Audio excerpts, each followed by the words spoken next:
Bismillahirrahmanirrahim. Assalamualaikum warahmatullahi wabarakatuh. Alhamdulillah wa syukurillahi ala ni'matillah. Assalatu wassalamu ala habibina syafi'ana wa rasulillah Muhammad sallallahu alaihi wasallam ibn Abdillah. Bapak-bapak, ibu-ibu, jamaah sekalian, mohon maaf ini ternyata hingga sampai saat ini beliau Ustaz Syakir belum bisa rawuh hadir. Terkonfirmasi tadi malam sudah sudah memberikan jawaban, anangnya nggih barangkali ada halangan sehingga beliau belum bisa hadir, dan agar menyempurnakan majelis kita nggih etok-etoke ngaji. Ning kali kula nggih. Kita ngaji bersama mawon dalam rangka untuk menyempurnakan langkah kaki kita dari rumah menuju masjid, mengambil kesempurnaan dan juga keutamaan amal yang besar ya, di antara yang Nabi Muhammad sallallahu alaihi wasallam sampaikan, yaitu man ghada minal baiti ilal masjid hajati bitamati hajah.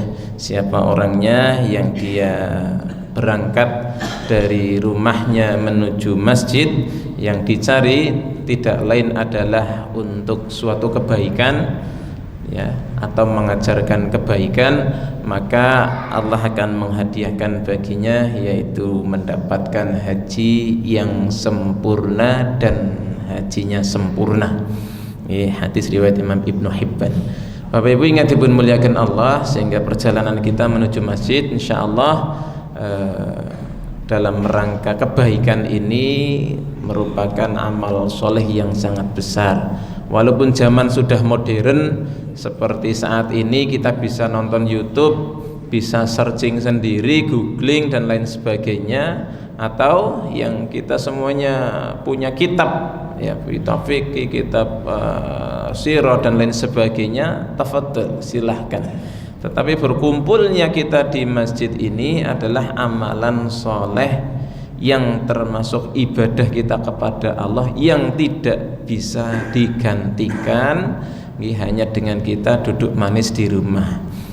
Karena ini adalah keutamaan ya, berjumpa dengan saudara kita adalah pahala, jalannya kita dari masjid dari rumah ke masjid pahala, berkumpulnya kita berada di masjid di majlis pahala, satu dengan yang lainnya saling bertegur sapa pahala. Masya Allah, banyak keutamaan yang tidak bisa hanya digantikan dengan kita berada duduk-duduk di rumah, sehingga ini tidak bisa dihilangkan dan tidak boleh dihilangkan, karena ini merupakan sunnah baginda Rasul Muhammad sallallahu alaihi wasallam. Bapak Ibu jamaah yang dimuliakan oleh Allah, kita untuk mengisi waktu menyempurnakan kajian kita, sedikit kami nasihatkan kepada saya pribadi dan kepada jamaah sekalian, monggo agar kita senantiasa terus mengasah, memahirkan kualitas agama kita, kualitas ibadah kita kepada Allah. Karena bukan hanya sekedar banyak dalam Islam ini, bukan hanya sekedar memperhatikan jumlah dalam ibadah ini, melainkan juga harus berusaha untuk memperhatikan yang namanya kualitas, mahir. Karena kata Nabi sallallahu alaihi wasallam, innallaha yabghad ala mahiru bid dunya wa jahilul bil akhirah. Sesungguhnya Allah itu marah terhadap orang yang dia mahir dalam urusan dunianya tetapi bodoh dalam urusan akhiratnya. Jadi kalau orang tidak ngaji, tidak berusaha untuk mengikuti, memahami apa yang menjadi petunjuk-petunjuk Allah dan Rasulnya, semahir apapun dia di dalam urusan dunia ini, maka sungguh Allah tidak menyukainya. Sehingga alhamdulillah kita diberikan hidayah, taufik oleh Allah bisa ngaji, bisa belajar bersama-sama. Baik Bapak Ibu hadirin jamaah yang dimuliakan oleh Allah, ini kegandengan napa menika sekedar ngisi mawon nggih, ajeng ngaji napa nggih Pak nggih. Kaya ini pun dibahas sedaya teng mriki kita. Mending langsung sarapan mawon gitu. Daripada ra cetha Mas madang kowe lek wis bali. Nah ya bingung. Aku lah sih napa carane memantau program-program itu materine wis tersampaikan sedaya teng Masjid Al-Aman ya. Mau Pak Miftah ngajeng ya napa lah. Saya kutip nggih dari beberapa catatan nggih. Nah, karena kita tadi temanya adalah tanya-tanya masalah sholat, ini biar tetap menjadi temanya Ustadz Syakir Jamaluddin nggih. Nah, ini gini pesan mawon nggih, di antara sunnah Nabi makruh nggih hukumnya, di antaranya kalau dalam sholat itu kita menguap. Nggih. Kalau Anda menguap berusaha untuk ditahan. Termasuk nuwun sewu batuk, wain dan lain sebagainya yang sekiranya bisa mengurangi kekhusyuan kita dalam sholat. Nah itu mohon nggih. Nah, tadi terdengar nggih. Nah, ketika sholat yang batuk banyak, semoga segera diberikan kesembuhan oleh Allah Subhanahu wa taala. Nah, cuman sing nuwun sewu kadang-kadang adalah batuknya ki mesti kok rata-rata ketika berdiri lama gitu. Nah, tapi pas tahiyat udah mau selesai batuknya sudah pada sembuh gitu. Ini ada faktor siji imame rada kesuwen ya, sehingga batuknya kumat ya, atau memang sudah reda. Tapi memang seyogianya ketika sholat entah itu ketika sholat entah itu menguap atau misalnya ingin mengeluarkan sesuatu yang gerakan itu termasuk tidak menambah atau tidak berurusan dengan perkara-perkara sholat, hendaknya memang untuk sebisa mungkin kita tahan. Kecuali buang hajat, ini memang langsung tidak masalah, dan memang itu yang dianjurkan. Tetapi ketika kayak bersin, batuk, menguap, ini berusaha untuk ditahan. Jadi imam apakah tidak batuk? Imam berusaha untuk menahan supaya tidak sampai batuk. Walaupun kondisinya misalnya pas terkena flu begitu, tapi kita utamakan demikian. Semoga insyaallah besok sholatnya lebih tenang lagi, ya, lebih syahdu lagi. Ya. Bapak Ibu hadirin jamaah yang dimuliakan oleh Allah, ada orang-orang yang dia mahir dalam urusan dunia tetapi dia jahil dalam urusan akhirat, maka ini adalah perkara yang tidak disukai oleh Allah Subhanahu wa taala. Sehingga penting bagi kita untuk terus belajar ilmu agama. Ya, makanya ini sampai berpesan utlubul ilma minan nahdi ilallah, dicarilah oleh kalian ilmu sejak dalam buayan ibu kalian hingga sampai masuk ke dalam liang lahat. Ya, sehingga keniscayaan kita belajar ilmu agama menikukan terus mawon. Ya, tidak boleh kita merasa sudah hebat, sudah pintar, sudah cukup ilmunya, itu tidak boleh. Ya, tidak boleh lagi merasa kita bahwa sudah sampai kepada titik seorang yang suci, bersih, yang sudah hakikatnya sudah sampai kepada ma'rifatullah sehingga tidak belajar syariat lagi, juga tidak boleh. Tidak boleh. Dalam surat An-Najm ayat yang ke-32 Allah sampaikan fala tuzakku anfusakum huwa a'lamu bimman ittaqa, maka janganlah kalian itu merasa diri paling suci, karena sesungguhnya dia Allah yang paling mengetahui di antara kalian siapa yang paling bertakwa. Karena bisa jadi kita lebih di satu sisi, bisa jadi kita kurang di sisi yang lain, sehingga di sisi yang lain yang kurang kita masih butuh untuk terus belajar. Nah, sehingga Bapak Ibu jamaah di Masjid Al-Aman ini terus untuk kita hadirkan pembicara-pembicara yang insyaallah berkompeten untuk berbagi dengan kita semuanya terkait dengan masalah ilmu. Sehingga monggo ilmu yang kita cari bukan sekedar untuk menika paes-paes Paes itu istilahnya bukan hanya sekedar untuk timbangannya meneng neng omah mending mangkat pengajian, mboten nggih, tetapi wa min fi ilmihi fi ma'alim, dari ilmu yang kita cari, yang kita peroleh kelak nanti akan ditanya oleh Allah Subhanahu wa taala, ilmumu sudahkah engkau amalkan, sehingga meningkat grade-nya. Maka observasi kita menika terhadap kegiatan kita khususnya di masjid, yaitu bagaimana indeks jamaah ini di dalam pengamalan ilmu agama. Karena di antara ciri yang mahir yang dikatakan oleh sahabat Ali karamallahu wajhah, yaitu adalah orang-orang yang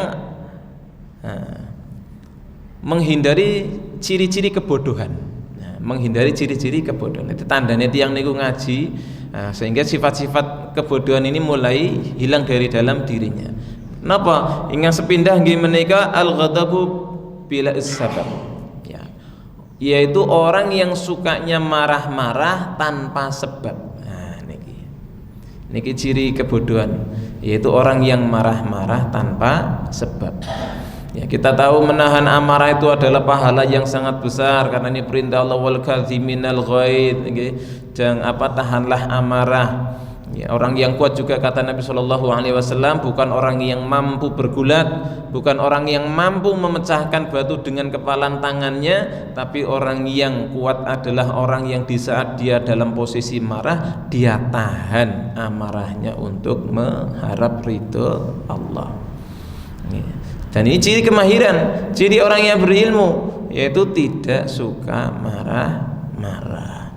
Alhamdulillah di Masjid Al-Aman ini jamaahnya tidak suka marah-marah. Duka nek teng griya, kula mboten ngertos gitu. Tapi sayangnya ya dimanapun gitu. Kalau memang di masjid nggak ada godaan, karena apa? Ya rata-rata orangnya baik-baik, duduk manis, bertegur sapa, ratu tahiyah, ratu salam, menebarkan kebaikan, menebarkan salam. Nggih mboten nonton instrumen yang bisa menjadikan kita marah. Nggih nuwun sewu, walaupun juga ada terkadang hal perkara yang sederhana itu nuwun sewu menjadikan kita marah. Misalnya ada anak-anak pelayon ya kita marah, tidak boleh. Jangan sampai marah. Mengingatkan boleh, mengkondisikan anak-anak boleh, bahkan dianjurkan ya, dididik mereka, tetapi jangan suka marah-marah. La taghdab walakal jannah, janganlah engkau marah bagimu surga. Nasihat ini juga sampai kepada saya. Dari siapa? Dari anak saya yang masih TK. La taghdab walakal jannah. Waktu saya mau marahin anak saya kena hadis ini. La taghdab walakal jannah ya. Jangan marah bagimu surga, Pak. Oh iya, aku kena gitu. Ya nasihat datang bisa dari mana saja, bahkan dari anak-anak kita yang masih TK, SD masih banyak menghafal hadis-hadis, menghafal pelajaran dari ustadzah-ustadznya, sampai kepada kita dapat ilmu.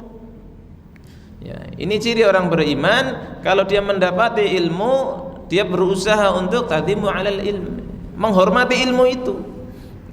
Dan menghormati siapa yang menyampaikan. Nah ini ciri kemuliaan ya seseorang ya. Nuwun sewu. Nah, terkadang kita itu kalau yang ngandani awake dhewe niku kok tiyang walah bocah cilik ngandani. Kadang kenapa? Karena kita masih melihat orangnya. Maka di satu sisi sahabat Ali berpesan, unduru maqala wa la tanzuru man qala. Lihat pesannya itu apa.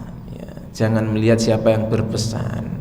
Di satu sisi hal ini diterangkan banyak oleh para ulama terkait dengan maksudnya adalah agar supaya kita melihatnya kepada ilmu. Kalau ilmu itu ada kebenarannya, datang dari Allah dan Rasulnya, datang dari nasihat-nasihat ulama, walaupun tersampainya kepada kita melalui lisan anak-anak kita, ya ilmu yang harus kita agungkan begitu. Tadi kembali kepada orang-orang yang dia memiliki ciri kebodohan, yaitu yang dia marah-marah tanpa sebab. Anak-anak yang pada berlarian di masjid mohon dikondisikan ya. Tidak perlu harus marah, tidak harus kita nganggo mangkel bareng, jangan ya. Kemudian nun sewu, terkadang kita tidak cocok dengan keadaan jamaah kanan kiri kita. Nah di masjid ini kita dituntut agar supaya bisa berlapang dada ya. Sampai Allah pesankan fafsahu yafsahillahu fil majalis, berlapang-lapanglah kalian ketika berada di dalam majlis ya, jangan sampai marah ya. Nuwun sewu, terkadang yang kita hadirkan ke masjid ini barangkali kurang sesuai dengan apa yang diharapkan oleh jamaah sekalian ya. Ambil saja ilmunya ya. Ketika barangkali nuwun sewu apa yang dinasihatkan kok tidak sesuai, kita yang harus bersabar. Selama itu bukan perkara yang menjadikan kita harus marah, jangan mudah marah. Disitulah ciri kebodohan kata Ali, yaitu al-ghadabu bila usbab, mudah marah tanpa sebab. Okay. Nah, sehingga anak-anak kecil ini Bapak Ibu monggo dikondisikan di masjid kita ini, okay. Jangan sampai menjadikan kita justru malah marah kepada mereka. Kasihan nun sewu, kehilangan satu generasi di masjid ini luar biasa untuk mengembalikan ke masjid lama, Pak. Okay. Makanya ketika anak-anak SD monggo diajak orang tuanya berusaha mendampinginya, kan adanya ketika sholat berjamaah satu orang tuanya, anak kecilnya berada di sampingnya. Kenapa pada lari? Memang ada di antara anak-anak ini yang anaknya sudah ke masjid tetapi orang tuanya belum. Nah, sehingga mereka belum ada yang mendampingi. Makanya jamaah di masjid inilah yang berusaha untuk mendampinginya supaya anak-anak ini nyaman. Kalau anak-anak ini kena marah, tatu nanti ya, dia akan niteni, walah neng masjid malah diseneni wong. Nah, padahal anak ini sudah secara fitrahnya ingin beribadah kepada Allah Subhanahu wa taala. Ya, maka dikondisikan, ayo le sini le, duduk le sini le, baris bareng, ayo sholat, jangan rame, jangan ya, tenang. Nanti kalau tenang tak kasih hadiah. Begitu dakwah kita kepada anak-anak. Anak-anak kecil ini walaupun rame, kalau ngaji cepat pinter, Pak. Anak-anak TK, SD, SMP itu walaupun rame kelihatannya di masjid, ngaji kok gurisan, gurisan ngertos nggih? Gurisan itu rame. Tapi kalau dia mau ngaji, mau ke masjid, masya Allah 2-3 bulan belajar Al-Quran, bisa baca Quran, Pak. Ini anak-anak luar biasanya, ya. Tapi mohon maaf nih, dengan kita yang sudah sepuh-sepuh ini memang tenang, adem, ayem, mboten rame. Ning ngaji 3 tahun durung karo iso maca Quran. Nah, gitu. Nah, ini fakta yang menjadikan kita seharusnya semakin tawadu. Oh, kene iki yo memang nganteng ora rame ini kon ngaji ora iso-iso Mas, gitu. Nah, ini kenapa ya? Karena saya juga ada majelis ngaji Bapak Ibu lansia kita, sudah 4 tahun saya dampingi, yo dituntun bolak-balik, ya toh ora lancar-lancar le ngaji gitu. Ngakune kok anu Mas sekarang ngajiku wis tuwa dadi ilatku kaku wisan. Nggih, ngoten napa-napa. Nggih, yang penting terus belajar. Lajeng yang nomor 2, nggih al-kalamu fi ghairi nafi. Ya, orang yang memiliki ciri kebodohan yaitu berkata-kata yang tidak memiliki manfaat. Ya. Jadi kalau kata Nabi kul khairan auliya tasmut, ya, katakanlah oleh kalian perkataan yang baik, kalau tidak mampu mending diam. Ya, diam. Makanya disebut dalam peribahasa diam itu adalah emas, gitu. Maksudnya agar supaya ketika berkata-kata ini kita juga mengikuti pesan Nabi, yaitu hifdzul lisan, menjaga lisan.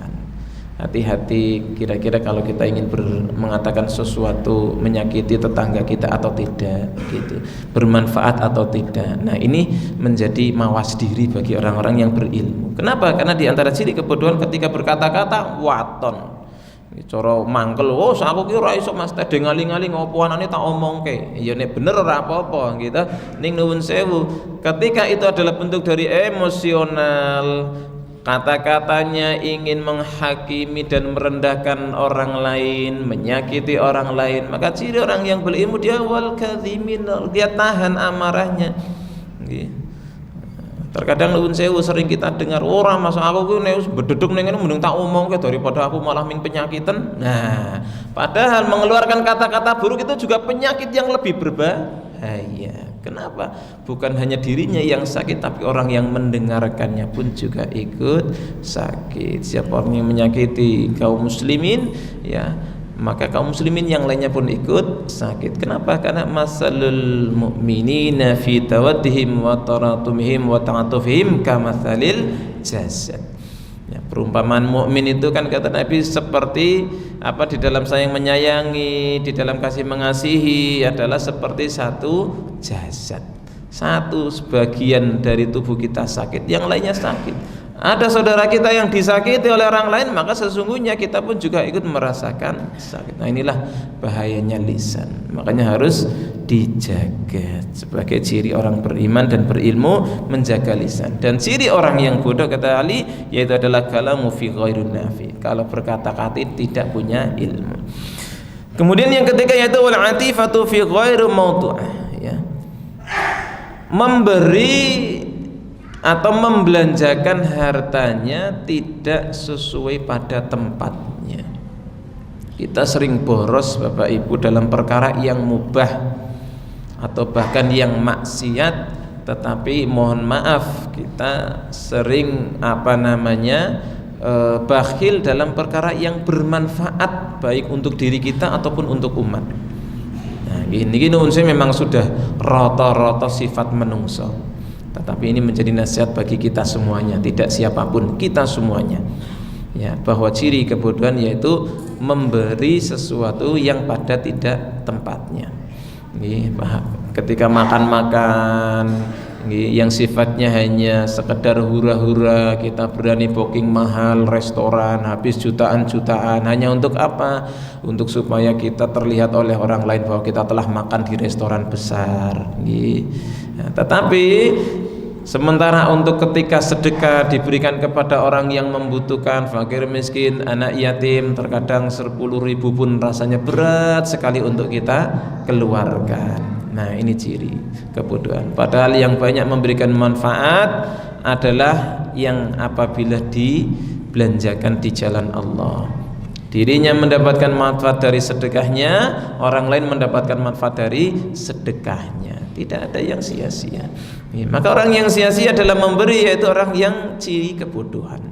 Ya. Habis beratus-ratus juta hanya untuk pergi sekeluarga naik jet pribadi dari Jakarta ke Solo, misalnya seperti itu. Tetapi untuk membantu orang-orang miskin tidak bisa. Kita ditontonkan oleh perilaku nuwun sewu elit pejabat kita yang memprihatinkan. Di sini untuk operasional Masjid Al-Aman Bapak Ibu dari sedekah panjenengan sedaya, alhamdulillah. Walaupun angkanya cukup besar tetapi tercukupi. Ya memang kata Pak Ketua Yayasan Pak Miftahul Haq epet-epetan. Ya memang terlihat besar infak kita tetapi operasional kita juga di angka 30-40 juta setiap bulan. Ya untuk program berbagai macam program. Tapi alhamdulillah tercukupi begitu. Maka kalau kita ingin meningkatkan sebenarnya yaitu ghairun nafi'nya ingin kita tingkatkan Bapak Ibu.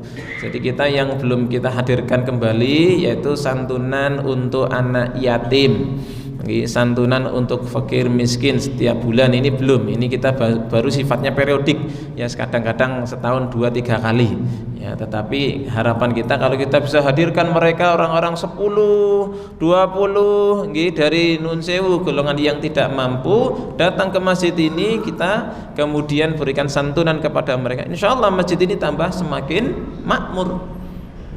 Kenapa? Karena mereka yang Nun Sewu masih berat memikirkan cari makan, berat memikirkan kebutuhan, mereka terbantu oleh masjid sehingga mereka akan ringan datang ke masjid.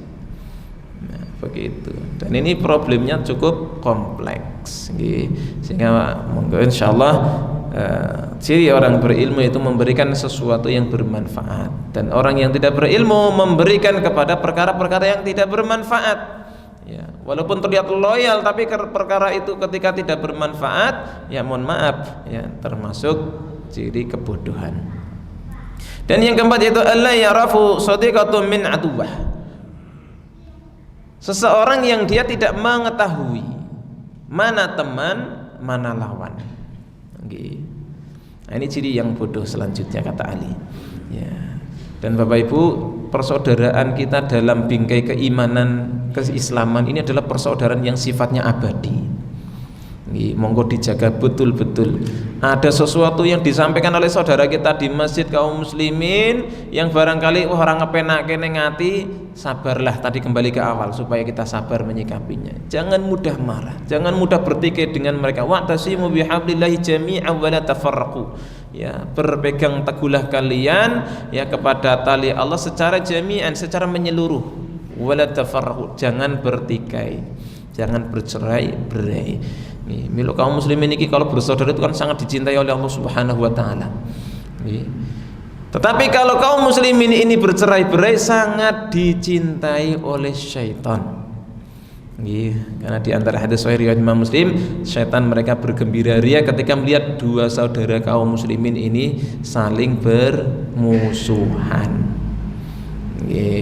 Milane onten kerengan gitu yang muslim ngoten iki kalian muslim sanese ngoten niku lha sing seneng setan.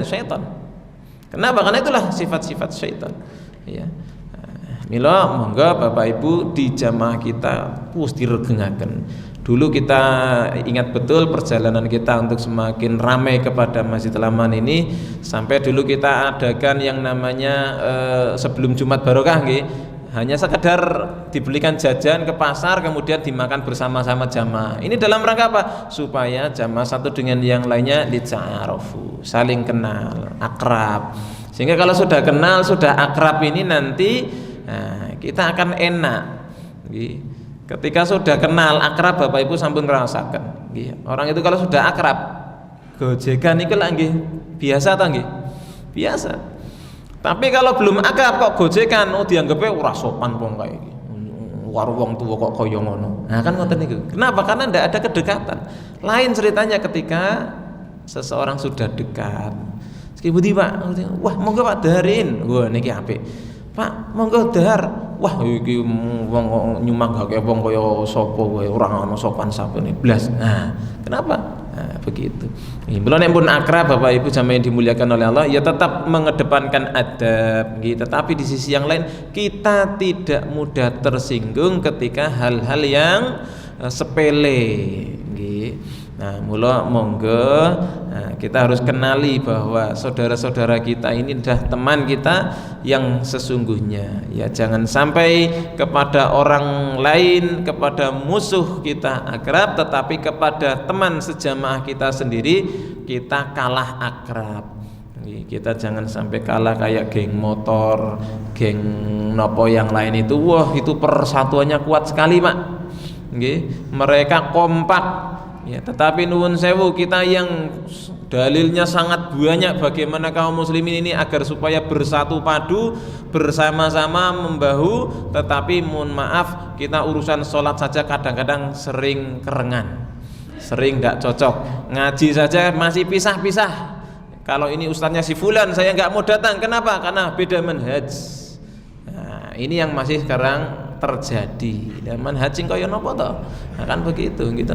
Selama taraktu fikum amrayni lan tadilu tamassaktum bihima Qur'ani was sunnah. Kalau berpegang kepada Quran dan sunnah dengan pemahaman-pemahaman para ulama yang dirojihkan, yang dikuatkan, ya itulah ngaji kita. Terkadang kita terpetak-petak seperti itu. Oh, si fulan ini ustadznya nggak cocok, kenapa? Ustadz subhat, kenapa? Nek nginum isih ngadeg. Nah, ini dulu untuk menentukan siapa yang disebut sebagai ahli hadis, karena harus dijaga betul redaksi hadis itu khobarnya harus terjaga kebenarannya. Tapi tidak dengan kita. Nggih, ngono aku ora cocok karo ustaz nganggo peci isih miring ngono. Nganggo peci ora sesuai dengan sunnah katanya terus enggak diikuti. Nah, ketika yang dia bacakan Al-Qur'an, yang dia bacakan hadis Nabi, yang dia nasihatkan nasihat-nasihat kebaikan, faidatan sahu yansihu. Kalau dia memberikan nasihat, terimalah nasihat kita. Ketika dia meminta nasihat juga kita terima nasihatnya. Ini pesan Ali, ya, agar supaya kaum muslimin tidak bertikai dengan saudaranya. Sementara yang musuh dia anggap sebagai teman, dan yang apabila teman malah dia anggap sebagai musuh. Yang kelima yaitu insyara'ul saran, ya, menyebar keburukan. Ciri kebodohan itu adalah suka keburukannya disebarkan.